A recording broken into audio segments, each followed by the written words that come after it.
Hey everyone, Andrew here, and it's 2020. Woo! We made it to a new decade. I I kind of want to start off by apologizing. I didn't upload any videos for December 2019. I only uploaded one for November, and I fell really far behind in all that. I do apologize. I did record something during that time, but I just never got around to doing anything with it, and I've been dealing with some stuff, and it's just reading and doing these type of things a little more difficult, and I apologize. But I'm gonna try and fix that up a little bit. So the first thing I'm gonna be doing is I'll be doing my 2019 best top 5 and top 5 worst films.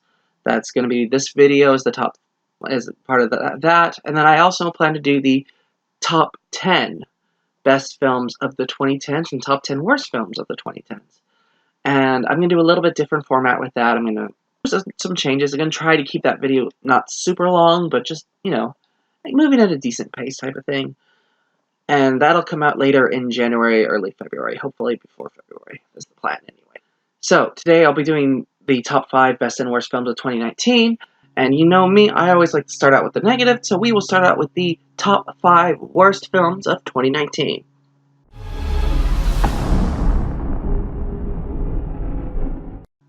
I had a really hard time deciding which one would be at number 5. There were 3 movies that I had roughly at the same rating level as far as my brain went, and there was one that I could easily put on the list, and I put that one at number 4, but then I was split on these last 2, and I kept flip-flopping between them, and I couldn't decide, and I was going to do one and say the other one was worse, and then it's like, no, wait, I need to talk about both. So, my top 5 is 2 films. Shazam and A Dog's Way Home.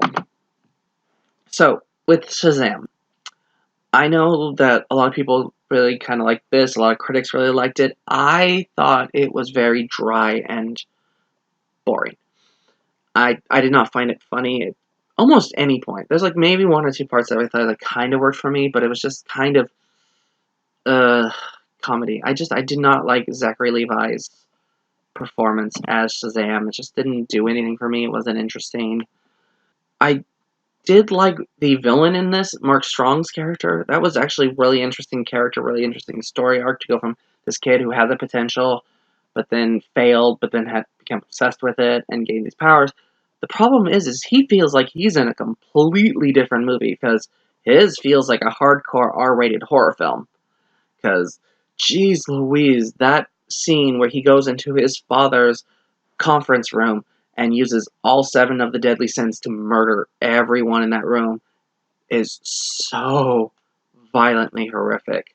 This was supposed to be a kid's film, you know, with the dumb 13-year-old who becomes an adult and flosses and doesn't know how to use his powers. It's supposed to be fun and lighthearted. Why the fuck am I watching monsters eat other people? The hell?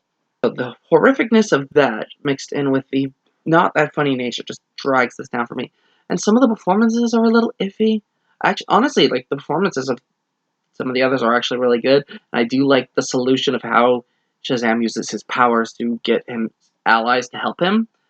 I do kind of like that, but there's just like generic superhero kind of slot fodder. It's just kind of like, oh, there's a lot of people that disagree with me. I know a lot of people that did see this, which granted was not anywhere near as many people saw any of the other DC films, but the people that did see this all were raving like it's really good, it's really fun and really interesting. And I was just like, okay, I don't no, I don't agree. No, I didn't find any of it that fun or interesting.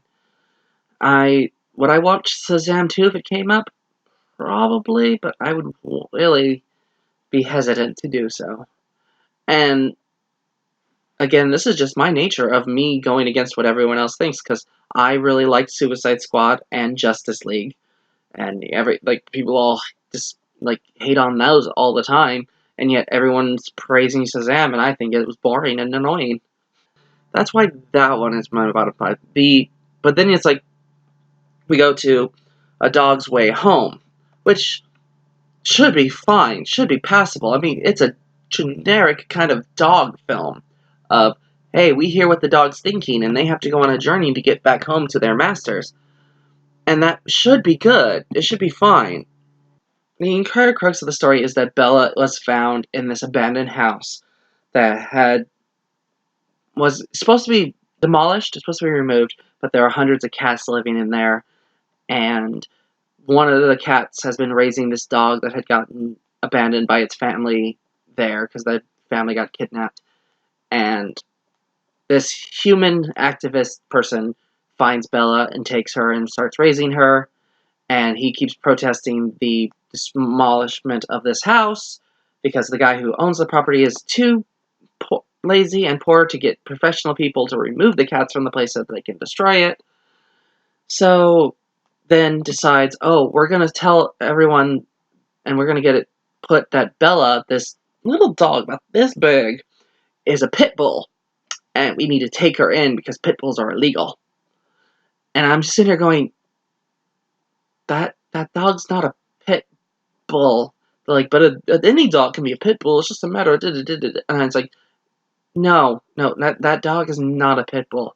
Nothing about this dog is a pit bull.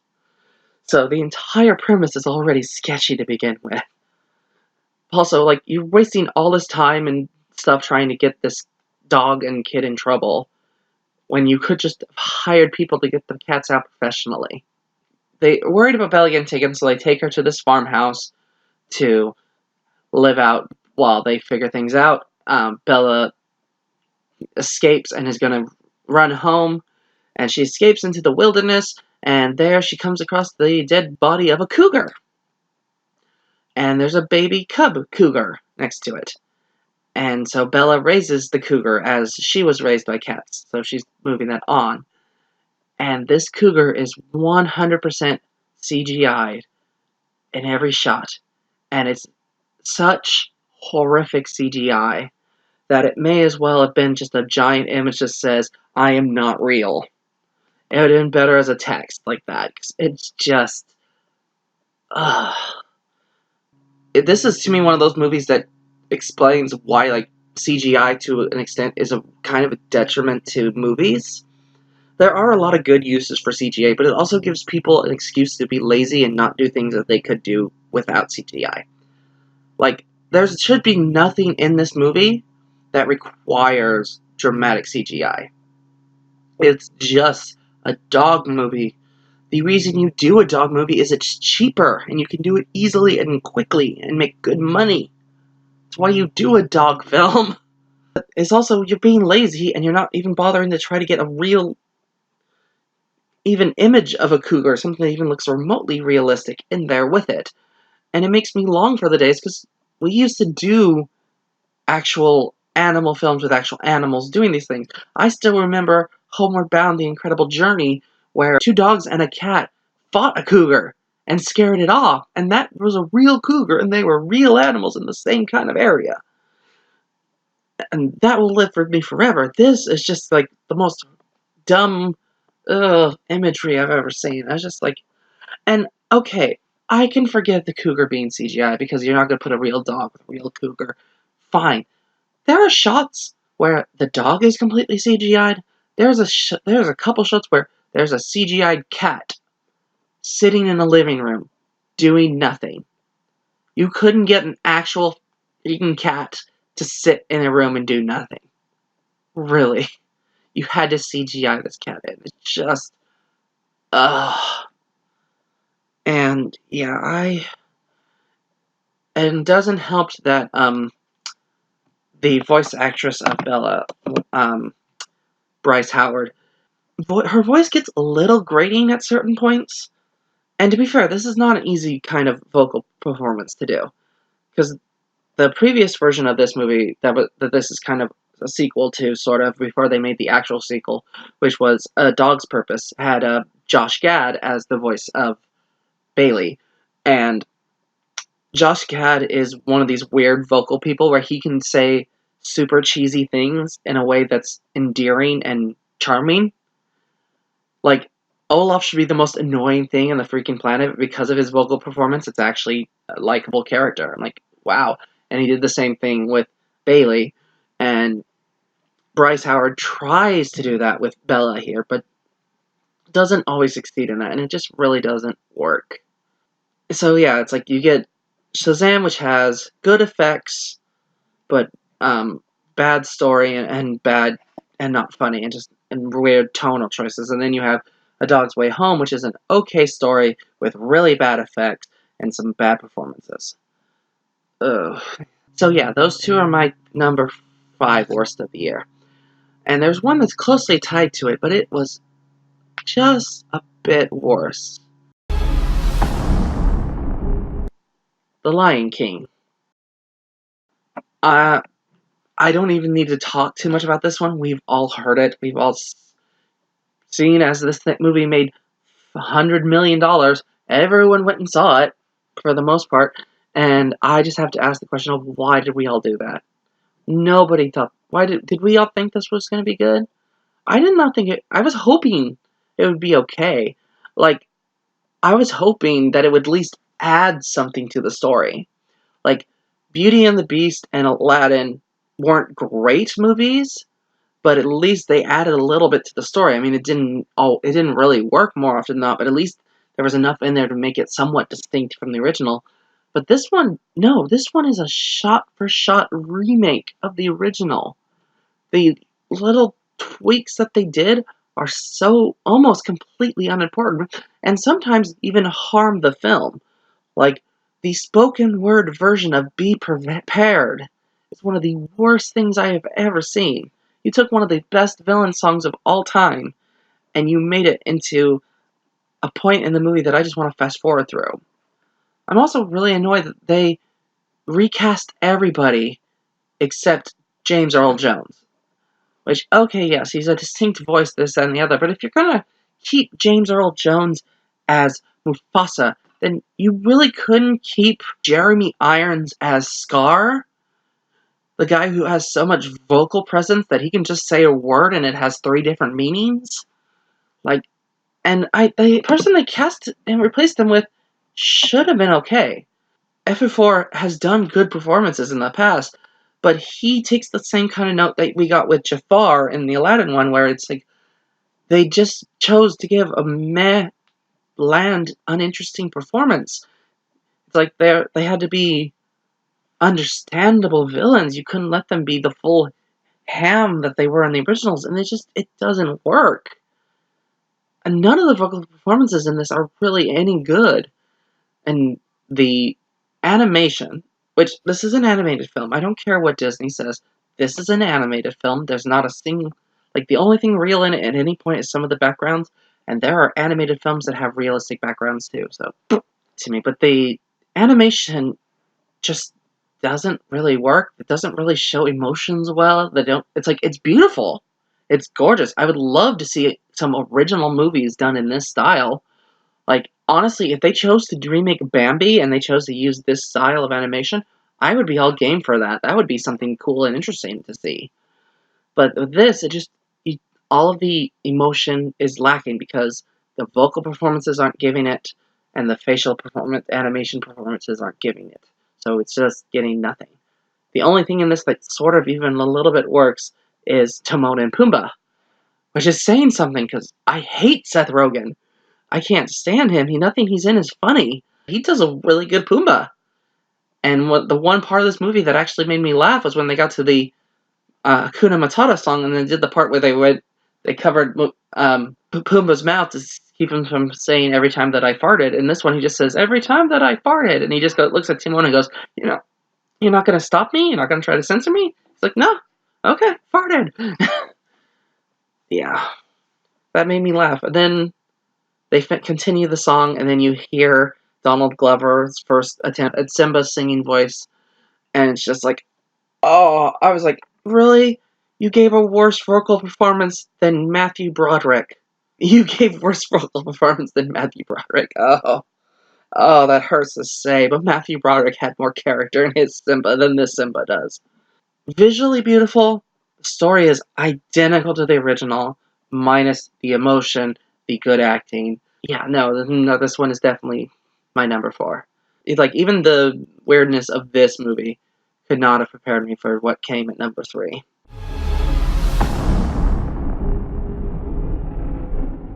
So I rarely go into a movie knowing I'm gonna hate it. I'm not that kind of person who goes, oh, this movie looks horrible. Let's go see it. I need to see how bad it is. I'm not that person. I don't try to do that. I eventually will try to watch things because, like like when I said with Shazam, like my opinions are usually dramatically different than others. So there's a lot of movies people hate that I think are okay, and so I will watch some bad movies later and then be like, ah, that's fine, or that was pretty bad. Like just this month, I watched the Emoji Movie for the first time, and it's bad. It's not the worst thing I've ever seen. It's still bad, but when I saw the trailer for this one, I knew this would be a train wreck. And at the same time, I knew I had to see it in person. And that, of course, was Cats. Now, I already have an iffy history with Cats as it is. So this is a movie based off the Andrew Lloyd Webber play, which is a weird-ass play that I tried to watch. I made it 10 minutes and I turned it off because it was so annoying and so unlikable. I couldn't stand it. And it's also based off a very weird book. So it's already got some negatives going for me. I mean, the Cats play is one of the reasons I have hated Andrew Lloyd Webber for a very long time. And I'm slowly coming out of that. I'm slowly starting to like different things. I thought Jesus Christ Superstar was actually really good. I like some of the stuff in the School of Rock musical. I like a lot of the stuff in the Phantom of the Opera, but not the filmed version. So Andrew Lloyd Webber is 0 and 2 for his adaptations of his musical into theatrical films. And of the two, I would say Phantom of the Opera is the most obviously bad, but this one is just the most insanely bad. So I went into it having watched a lot of the episodes on Fandom Entertainment of Charting with Dan, where he goes through and talks about the movies, how they're doing that weekend and that. And he did a breakdown and a go through of the entire Cats musical for every week before the movie came out. It's like, here's this character. This is what they sing about. This is this character. This is what they sing about. And so and he broke down the plot a bit, and I'm like, so I went in having an idea of what I was getting into. I took my mom with me. She had no idea what she was getting into. And I'm like, and then she's like, well, this could be okay. And I'm like, no, it's not. It's 100% going to be bad. She's like, it'll be okay. 10 minutes in, she turns to me and goes, you know, we have tickets for that other show. Let's go see if we can go see that first instead. Let's go watch that instead of this. And I'm like, no, we're watching this all the way through. And yeah, it's really bad when my mom, who I only has ever done that to me once before, and that was for Scary Movie 2. So, like, when she did that, I'm like, oh god, this is even worse than I think it is. Because my mom will sit through bad movies and not say a word. And this one, she's like, no, we need to leave, this is bad. I have no idea what's going on. And I'm like, that's okay. Nothing's going on. Because that's the thing. Cats doesn't have a plot. I can give you the entire plot of Cats right now, because there is no plot. Everything you need to know about the plot, you know in the trailers. They are the Jellicle Cats. Every year, one of the Jellicle Cats chooses a cat that will be taken into another life. They're all auditioning to get this. So it's like the entire play is just, oh, hi, I'm Mr. Mistopheles. Here's a song about me. Bye. And then, hi, I'm Scrabbleshanks. Here's a song about me. Bye. That's the entire musical. There is no plot. It's just introduce character, song, character leaves, new song. And the movie does the exact same thing, but 100 times worse. Because they added a whole character who has no importance. But she is the main character, which is Victoria, the ballerina cat, who is the white cat that you see in all the previews. She has no personality. She is nothing about her. She isn't even in the play.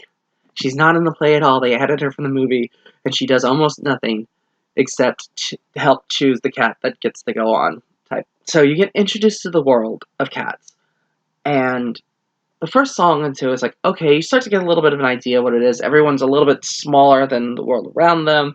make them out to be like cat size, although the actual size of people is just so dramatically different, it gets really annoying and frustrating.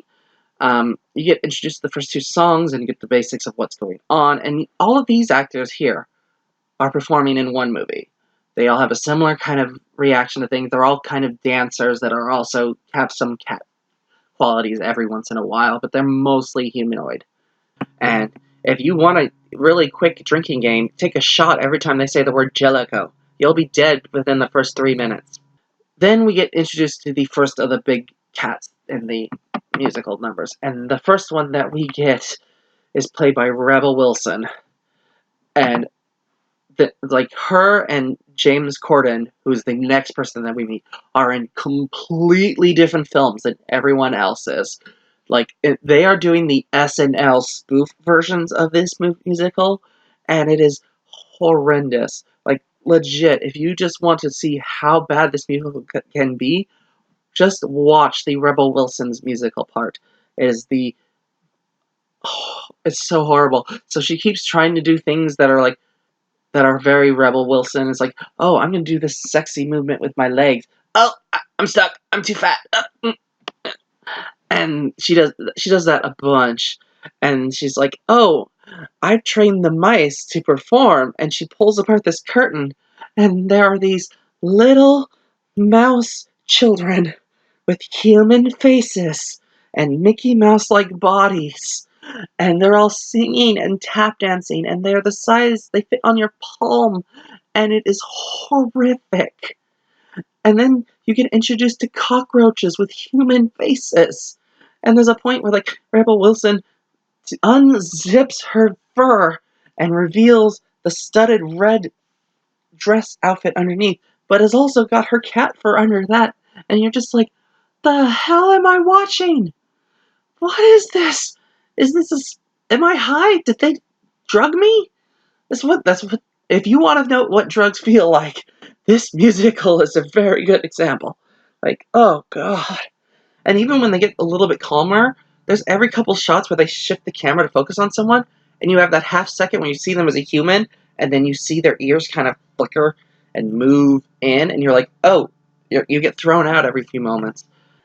Oh, and then it goes into, like, Jason Derulo and Taylor Swift, who are just playing Jason Derulo and Taylor Swift in cat makeup. And it's just all over the place. And you get introduced to Idris Elba as the villain, and like when you first see him, he's kind of interesting. He's got this big thick fur coat on and this hat, and he has this slight air of malice to him. And then he gets his song towards the end of the story, and he takes off the coat and takes off the hat, and all of the people that are performing are in these like skin tight bodysuits. So it's like you're watching, almost like watching completely naked people perform. So you just see full black furred Idris Elba, and he's just singing at you, and it's just like, no. Part of this is the director, Tom Hooper, who did The King's Speech and Les Mis. He had some really insane choices for this, like just the choice to make everything kind of dark and gritty, and there's no life and no light and no color in this doesn't work. It doesn't have the horrible quality that Les Mis had of choosing people who cannot sing at all for it. Like, everyone in this can actually kind of sing. There's no one in here that stands out as horrific, which is okay. But it does have the same problem of casting people who are comedians and not really great singers who just upplay the comedic parts of these smaller roles. Except this one, I would gladly rather watch Sacha Baron Cohen and Helen Bonham Carter in Les Mis than than Rebel Wilson or James Corden in Cats. Like, oh god. Like, those are memories that I'm never going to be able to escape from. But it's just grainy and ugly colored and just really weirdly shot. And I think the character they screwed up the most is Grizabella, who is played by Jennifer Hudson. And Grizabella is the most known thing about Cats because she does the song Memories. And it's the most powerful, most impactful song. And Jennifer Hudson sings it very well. The problem is, the people that did her effects and made her look absolutely horrendous. She has this really ugly just the way her face is done with the, and then they put like white around her entire lips. And it's just like, I couldn't even hear her singing. I was too busy staring at the white around her lips going, the hell did they do to you? You're a beautiful woman. Why did you let them make you look like this? Well, and why did the stupid design people decide to make the most important character in Cats look like she's gonna die of pneumonia? Ugh. And don't get me wrong, I'm pretty sure the end of this movie is just, and even the play and probably the book, is just a trap, and they just go and they kill this character off stage. Like, I think it's just Euthanasia, the musical. But still, like, oh. So, the first half hour of this movie is horrendous. Honestly, you can just watch that and you get an idea of why everyone say this movie's horrible. Because it is horrendous, and it's really bad. There is two parts of this movie that actually sort of work. The first is Ian McKellen as Gus the theater cat. Now, Ian McKellen is in a completely different movie than every single other actor in this movie, and he is in the correct movie. I would have loved to have seen a movie where everyone was acting like he did, where he was the perfect combination of human and cat, that he was doing very cat-like things, and it felt natural, and it felt like it fit the character, unlike everyone else in this. And his song and performance is really good. I really liked it. And it's followed up by also a very good next musical number, which is, unfortunately, I don't remember the characters' names, but he is the train cat. And it's all about how he thinks that doing his job of killing the mice and keeping this keeps the trains going, that he has this important job. And all the cats join him in dancing, and they all transport into a train railway. And it's actually lighthearted and energetic, and you can kind of see the interesting things that this movie could have done in that one musical number. And then it ends, and you're just stuck with the rest of the stuff, and it's like, oh. Jennifer Hudson's character is picked, and she gets in a hot air balloon and flies up into the sky, and you're like, oh yay, the movie's over. And then it cuts to all of the cats standing in broad daylight against the statue, and they are looking directly at the audience and are saying, and like, this is how you speak to a cat. You bow your head and you pay respect. And it's just like stop talking to me. This is creeping me out. Like, it's such a kill of the movie, because you get, when she goes up in there, it's actually kind of uplifting. It's a little bit nicer. You like, I could come out sort of thinking this was okay, and then it does that, and you're like, oh god, this is still horrible. Why is this still so bad? And yeah, I can see why people hated this, and I get why this can be on the top of a lot of people's lists. That said, is it the worst thing I've seen this year? No. Is it the worst musical I've ever seen? Also, no. It's bad. It's very, very, very bad, and I don't recommend it unless you want an experience that you will not forget. Because God knows I will not. Like, jeez, I'm gonna be haunted by some of this imagery for the rest of my life. That said, I'm actually kind of glad and happy that I went and saw this in theaters and gave it the time and effort, because there's parts of this that like I said, there's parts of this that I kind of liked, and I'm kind of interested to go back and listen to the original music. I don't think I'm going to do that anytime soon. I'm probably never going to try to watch the original play, because it's a weird ass play. It's like, it is exactly what it should be, which is Cats is a filmed version of the play, but with film concepts behind it. The problem is that the play works because you are surrounded by the performers. The performers come into the audience. They are everywhere, and the songs can overpower that. Plus, when you're in a play theater environment, you are more accepting of certain things that you don't accept in film, which is sad but true. But yeah, no, this was not the worst film I've seen this year. I do recommend it if you want a nice, trippy experience that feels like you're on drugs. but it was bad, and you probably will think the two that I put below this as being not nearly as bad as this, but for me, I think they were worse.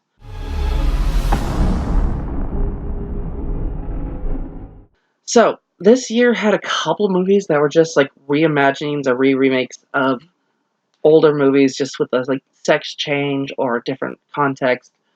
And I avoided most of those. It's like I definitely didn't go see like What Men Want. Though had I seen it, it'd probably be here at number 2 as well, because everything about it told me that was bad.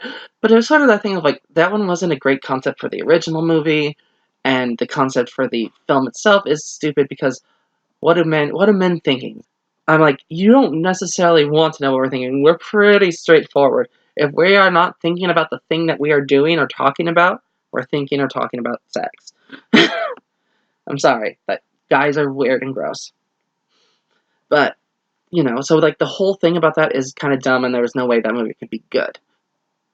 And it might be good, I haven't seen it. That said, there was another movie done by the same company that had a similar kind of concept that just really was really bad. And that was Little. So Little is the movie Big with Tom Hanks, but in reverse. So instead of a 13-year-old wanting to grow up and becoming an adult and having to experience being what an adult is, it's about an adult who acts like an annoying brat and gets a really horrible person. And she gets cursed and turned into a little girl to learn the error of her ways. Except for the fact that the reason Big works is because both actors, especially Tom Hanks, are charming and likable and have good qualities. I'm sorry, the characters in Little are horrible people. I don't like any of them. I don't think there's good qualities in any of the three leads. And I don't think they did enough to redeem themselves. It's like, and she has the excuse of, I was bullied when I was a kid, so now I'm the bully. And I'm like, oh, good, so you became the thing you hate.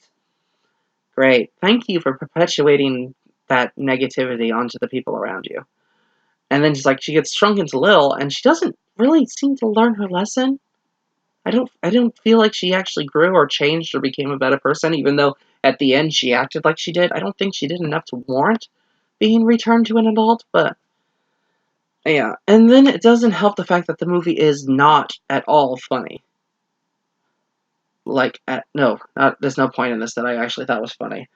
The only thing that they kind of had comedic-wise going was the little girl trying to do things that her adult self would do, which is like drinking and trying to have sex and trying to drive and this, that, and the other. And it's like, that was funny for about 3 seconds, but then it was the entire freaking joke of the entire freaking movie. And it just was uninteresting. It was boring. It was annoyingly told, annoyingly made. I could not stand it. And I only managed to make it through by just like kind of zoning out and stopped paying attention because it was just, ugh. That said, there were a couple little moments that were okay, just barely. Like this one and my number one could have easily gone the other way. I just like the difference of being like this one was a concept that was never going to really work because it's a reverse of a great movie, but it's also not understanding what made that movie great.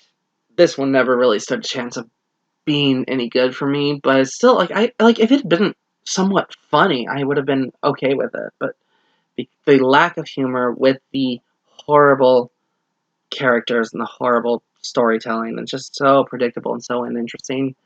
Yeah, no, absolutely horrendous. Definitely one of the worst films this year. On to my dishonorable mentions. I actually don't have a huge list for this. There's only a couple that I would even point out as being somewhat on the bad end or just that and the other. I would say Aladdin a little bit. Like, I don't think Aladdin's really that bad. I just think it falls in the similar category as Lion King did, where it's almost a shot-for-shot remake, except they try to do a couple additions to this, but they don't make things better, they actually make things worse. I think the performances were mostly good. Like, Will Smith is fine in it. I don't have any problem with his performance whatsoever. The guy playing Aladdin is okayish. He is a better dancer than he was a performer. The woman playing Jasmine was good. I don't like her new song. I mean, the song itself is okay. I just like the way it was shot, where they gave her Thanos' snapping people into dust power for no reason. And it's just a thing of like looking at it going, okay, I'm singing this song about how I will not be silenced, I will not be controlled, I'm going to fight back. Alright, Jafar, I'm going to do exactly as you tell me to and be very quiet. I saw another film recently, another Will Smith movie, Spies in Disguise, which is about Will Smith and as a super spy being turned into a pigeon by Tom Holland. And it had some moments of it that was really good, and then it had some of the most horrendous stuff that I've seen in film. Just like super violent, super gruesome, just disgusting vomiting and eating things and things like that. Just like ugh. There was um there was a point in this movie though where I could totally see Tom Holland's character as the villain, because when he first has Will Smith take the potion and he starts turning into pigeon, everything Tom Holland does and says in that scene comes off super villainy bad. And I'm just like, oh god, this I kind of want to see Tom Holland play a villain. I think he could do it if he took this similar concept and just upped it to 11. Um, if I was going to mention another one that could have been good but didn't really stand up, that would have been X-Men Dark Phoenix. I know a lot of people put this as their worst film of the year, like up there with Cats. I considered it. I honestly, if I hadn't seen a little this last month, I would have probably had it in my top 5 worst, but it honestly, I don't think it's as horrendous as people make it out to be. It's bad, but it's not even the worst X-Men movie.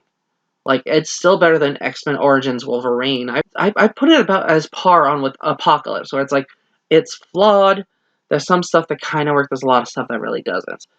It's just the fact that it's poorly written, which, why in the world did they let the guy who wrote Last Stand rewrite the exact same story again? This is Fox's fault for being a freaking moron. And then you let him direct when he has never directed. Story's kind of all over the place. The actors clearly don't want to be there. The young actors who could give good performances are pushed aside because you want to show off these people that are never going to come back to the series. You know, the 3 leads, all of whom seem bored and don't want to be there.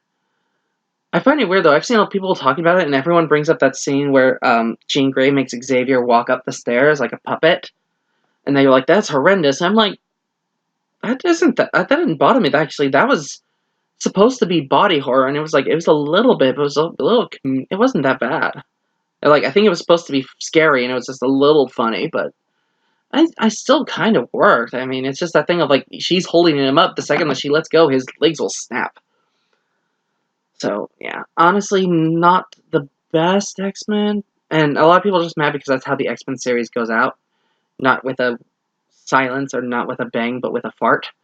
But I'm like, also like, it's Fox's X-Men. It was always going to go out with a fart. Oh well, maybe Marvel will do better. And then we move on to the made-for-TV movie that should be my number 1, but isn't because it wasn't theatric, because it doesn't fit my ruling as far as I count it. And that would have been Fox's Rent Live. Well, for starters, the title is a lie, because it is not live. It was a recording of a dress rehearsal. Why was it a recording of a dress rehearsal? Because one of the actors, got dropped during the crowd surfing scenes and hurt his leg. And instead of having the understudy do the part, they chose to use the footage they got from the dress rehearsal, even though half the actors doing their roles are giving non-energy, boring performances because they know this is the dress rehearsal. I don't have to give my all yet. And I'm sorry, the entire concept of Rent Live is that it's supposed to be live. It's like watching a theater play. If someone got injured the night of the show, You have an understudy take them over. That's why you have understudies. Why didn't they do this? It just makes the entire production and everything about this look horrible. And I'll be honest, I'm not a fan of the Rent play. I like the movie. I thought the movie was pretty good. There's stuff in the Rent play that I just really don't like, and this doesn't help me in any way. It's just really annoying, really odd characters. Just everyone's loud and annoying for no particular reason. It's just really boringly acted and shot. So yeah, no, this one would have been my number one if it was not a made-for-TV movie. That said, we go on to my actual number one.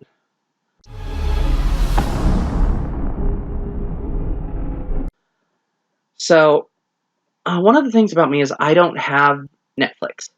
I used to have Netflix back in the day, back when it was a DVD service, right when they started adding in the streaming stuff, but I became broke and couldn't afford it, and I haven't had it since then.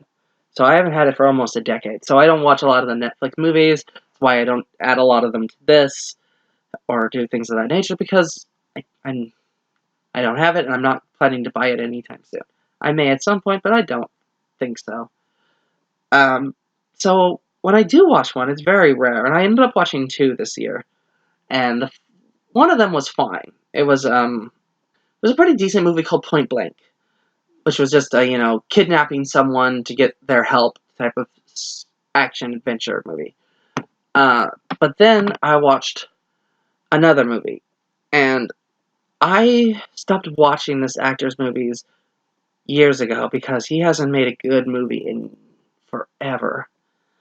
And I'm really annoyed that I got kind of dragged into watching this one.